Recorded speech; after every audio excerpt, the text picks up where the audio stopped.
Hanouka est une fête étrange.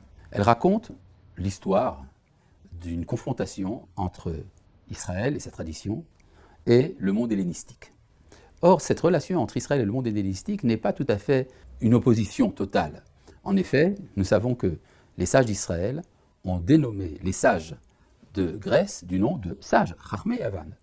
Or, nous avons une règle de la halakha qui est que lorsqu'on rencontre un sage des nations, il faut prononcer une bénédiction pour remercier le Créateur d'avoir donné de l'intelligence, d'avoir donné de la sagesse à ses créatures. Donc on ne peut pas dire qu'il y a une disqualification totale de l'héritage de la Grèce, de la philosophie, de la science, du régime politique, enfin tout ce que la Grèce a amené au monde. Et d'un autre côté, il est évident que du point de vue de la tradition hellénistique, la rencontre avec le judaïsme n'a pas été également un refus total. Et c'est là que les choses donc se compliquent. Il faut tout d'abord se rendre compte que lorsque les premiers Grecs arrivaient au Proche-Orient avec Alexandre le Grand, et puis après les dynasties séleucides et Ptolémées, quand ces Grecs ont rencontré pour la première fois le judaïsme, la réaction a été celle d'une admiration profonde. En effet, nous avons un témoignage d'un élève d'Aristote, Cléarque, qui raconte la rencontre entre son maître Aristote et un juif du nom de Simon, en hébreu Shimon. Le juif en question, nous savons par tradition qu'il s'agit de Shimon HaTzadik, Siméon le Juste, qui était grand prêtre à l'époque d'Alexandre le Grand. Et donc Aristote, naturellement, rencontre également ce Shimon.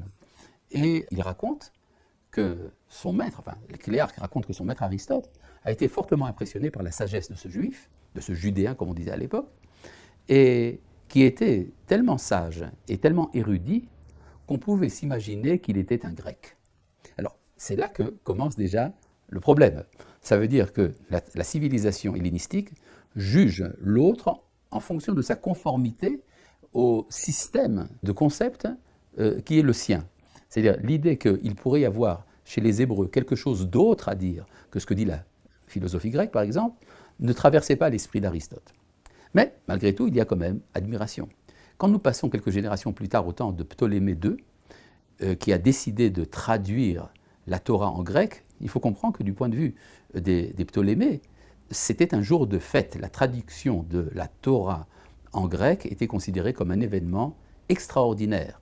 Et effectivement, on le trouve dans la lettre d'Aristée, qui fait partie des apocryphes, le récit justement de cette traduction et comment est-ce que ça a été accepté, comment ça a été reçu avec joie à Alexandrie.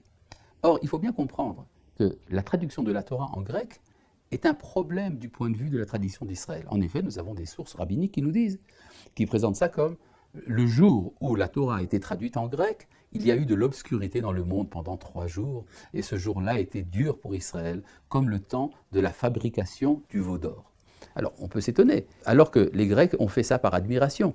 Il faut bien comprendre ce que ça signifiait, du point de vue des Grecs d'Égypte de l'époque, de traduire la Torah en grec.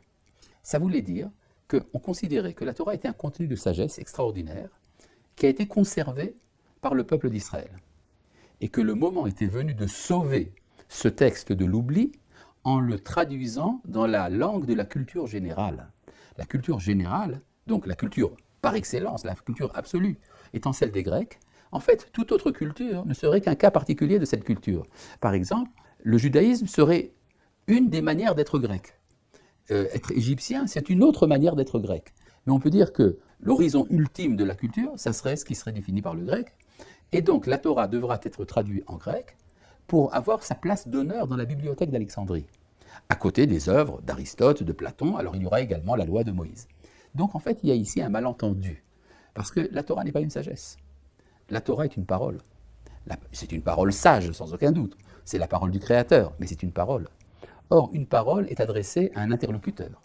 Et cette parole, donc, elle doit être interprétée en fonction de celui à qui elle est adressée. Or, elle est adressée à Israël. Et donc, à partir du moment où on en fait une œuvre de sagesse exclusivement, on a dévitalisé tout ce que cette Torah représentait. Et donc, l'admiration grecque était, du point de vue d'Israël, en fait, une sorte d'assassinat de l'identité d'Israël. Il y a dans les prières que nous récitons à Hanouka, il y a un texte dans lequel on dit « Lorsque s'est élevé contre ton peuple Israël, l'empire scélérat des Grecs. » Et là, la suite est intéressante parce qu'il y a différentes versions, mais la version originelle, c'est les Shakeham mitoratecha. Alors, on peut traduire ça, comme on le fait souvent, pour leur faire oublier ta Torah. Mais ce n'est pas ça dont il est question.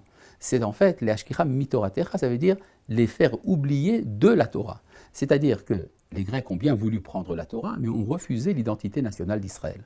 Ce qui est en fait à l'origine, très lointaine, mais enfin pas trop loin quand même, de la tentation chrétienne, la tentative chrétienne, qui sera finalement de s'approprier le texte biblique en refusant la dignité à Israël.